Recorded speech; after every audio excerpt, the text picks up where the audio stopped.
People in the Tigray region of northern Ethiopia voted in an election that Ethiopia's federal government said was unconstitutional and illegal. The government had postponed nationwide polls that were due last month because of the coronavirus pandemic. But some Tigrayan voters say they were being deprived of their democratic rights. I believe it is lawful to hold elections every 5 years. It is in the law. It is very important because it means being governed by a legitimate government elected by the people. The Tigrayan People's Liberation Front is widely supported here. It dominates the regional state council, and that's not expected to change with the poll's result. Tigrayans make up less than 5% of Ethiopia's more than 100 million people.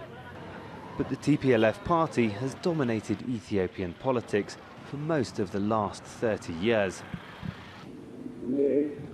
But that changed when Prime Minister Abiy Ahmed came to power 2 years ago, following years of anti-government protests.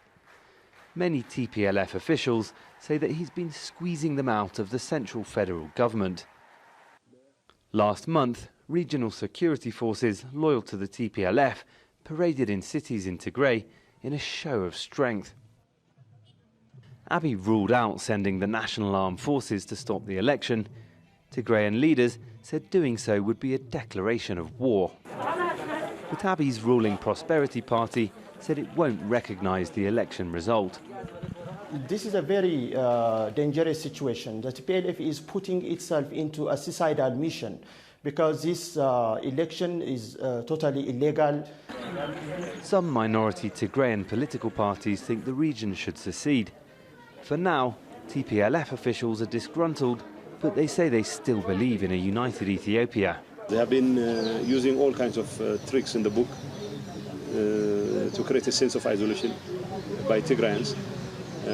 So to that extent, it is they who should be blamed for pushing Tigray towards the edge. Otherwise, we're not interested in declaring independence. The Tigrayan election is the latest controversy amid rising tensions between Ethiopia's central federal government leaders and some of the regional states.